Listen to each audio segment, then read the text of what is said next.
So update.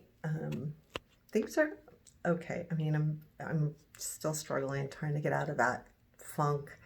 Um, I started thinking about it too. We were talking about the job, and I think it's really hard not to have something to look forward to in the morning. And it used to be when I was working that I had people to count on me, and that was important to me. It gave me a reason to want to be at work, as I knew that people would be calling on me or whatever. But I think too that right now I don't have that. I don't feel that. I don't feel like anyone's counting on me. I don't feel like it matters whether I'm there or not. And that's what makes the job hard too. So I think it would be easier to deal with the job if even with the guy I'm trying to train, I can kind of figure out how to sidestep that and make that important if there was something to look forward to during the day. But to go in and just do that, I really do. I just need to start marking down every hour how much money I earned, and know that there's a reason why I'm there, even if that's the only reason. I mean, I'm never going to not give it, everything I have and put extra effort in. I don't put a ton of extra effort in. I put in what I need to. I should put in a little more. Maybe that'll make me feel better. I don't know. I'm focusing on working out. But it's really easy to get discouraged with that when you get on the scale and nothing happens. And so that happened today, where I'm really focusing on cardio because I just want to, lose some weight first before I start working and worrying too much about building strength. I'm doing a little bit because you do need a little bit regardless, but I'm, more like 70-30 or 80-20, 80% cardio, 20% exercises. So I mean, when you're running and stuff, you're still building muscles. I mean, especially when you don't have any.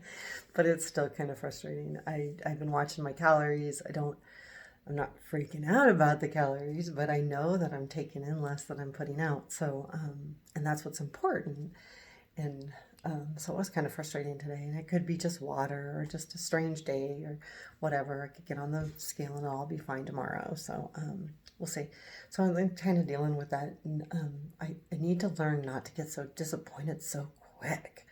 I think that that's the part that after healing from this thing, it's very easy for me to get disappointed really quickly. And I think that has to do with not getting my hopes up because I've been hit down so much. So I'm trying to find that balance again.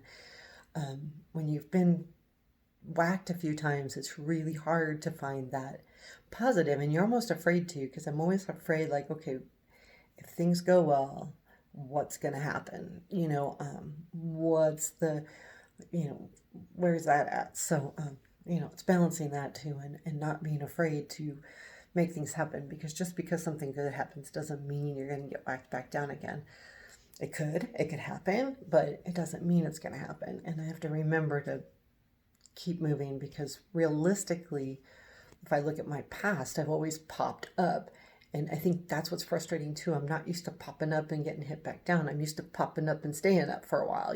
Something happens, I'm dealing with it, I'm low, but then I deal with it and, you know, find a way around it and move forward. And this time it's just so different. I have never been this in my life ever.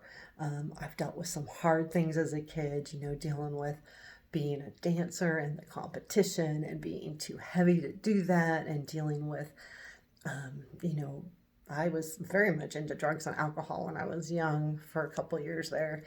Dealing with that and dealing with those friends, and then, dealing with getting married really young, and heartbreak. And I don't know, I haven't had much heartbreak, but a disappointment in men for sure. But it's just, I mean, with my kids and all, I mean, just not used to not being able to come back out. So um just trying to focus on one thing at a time. I will try to at work find something that I can look forward to. I think that's going to be important. I'm taking today off because I got to do my taxes, but um I think that's what I kind of need to do, and then just focus on working out, because I got to keep in the back of my head that regardless of what my weight does on the scale, I gotta do it to feel better, because I don't know if it's the medicine. because I don't really believe I'm that out of shape that have to catch my breath so quickly. So I really need to find that out too. So I need to focus on the cardio. Try not to overdo it, but at the same time, if I'm not getting better and not starting to get more stamina, then there's another problem, and maybe I need to look at the medicine I'm on or something, because that kind of bothers me too. I've never been this low on stamina, even when I've been out of shape. Um, I've always had kind of a little bit of fitness going on, you know. I've always had it. Just because I was a dancer for so long, I kind of kept it. So I'd go in and out. Don't get me wrong. I'd have days, you know, months or years even where I wasn't super in shape, but I've never been like this. So it's kind of hard. And it could be age. It could be all of this happening at the wrong time. I don't know. But I need to find that out too, because if it's more than just being out of shape, then maybe this medicine I'm on isn't working right. I do know it helps. It does retain water. It keeps water in you. Part of me just wants to get off of it. It's just like, but if I tell my daughter that, she'll freak out, because that could mean cancer could come back, because it's a chemo pill is what it is. So I'm sure it's not good for me. You know? It's so funny that it's a give and take. You got to take the chance. If you don't take this, you could get the leukemia back, but if you do take it, you won't, but you'll feel like crap because it is chemo and it's affecting every little bit of piece of your body. Um, you know, and it does do that. And it does. So it's a give and take. But I don't know. Sometimes I always say, is it worth what it's taking? Quality of life again, you know? Living to 80 isn't, or 90 isn't necessarily what it's all about. It's how you lived there, you know? So if you're not happy, then living long is actually kind of not a good thing. So anyway, let's not go there.